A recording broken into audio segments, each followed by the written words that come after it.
Even before the battle for South Waziristan began, the human exodus was underway. Amnesty International says 150,000 people have fled the region ahead of the ground offensive by Pakistan's army.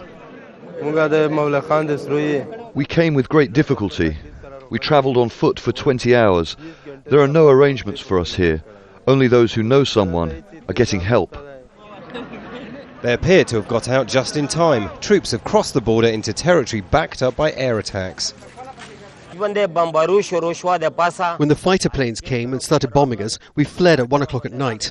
We were in great trouble because we could not get any transport, so all of us, along with the women and children, had to travel through the jungle on foot. 28,000 troops are squaring off against the Pakistani Taliban. The Taliban's believed to have around 10,000 fighters and some 1,500 foreign fighters. They could also call on another 20,000 tribal fighters. The push is targeting the heartland of the Pakistani Taliban, the territory in South Waziristan ruled by Hakimullah Mehsud, its leader. The military offensive has been delayed for the last couple of months while the army and aid groups prepared for it. We are going to have a huge influx of these displaced people. So we have to work out many logistics before we would have thought it.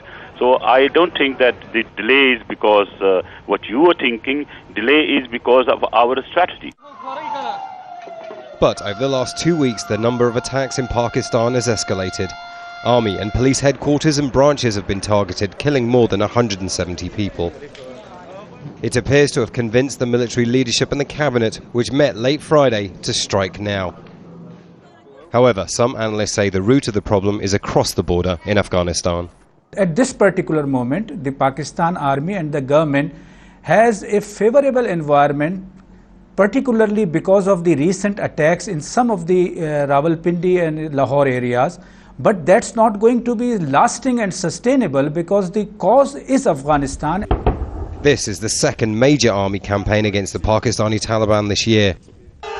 The army said it defeated the Taliban in the Swat Valley, an offensive that displaced some 2 million people. But in South Waziristan, the challenges are perhaps even greater. The region is more remote and mountainous than Swat, and here the Taliban is at home. Operation Rahinajat targets the Mehsud tribe, of which the Pakistani Taliban leader Hakimullah Mehsud is a member of. They're hoping by isolating the tribe, they can isolate the Pakistani Taliban. Now, here in the political capital, Islamabad, they've said that the operation will last 8 weeks. But the Taliban have shown themselves nothing if not resourceful. Imran Khan, Al Jazeera, Islamabad.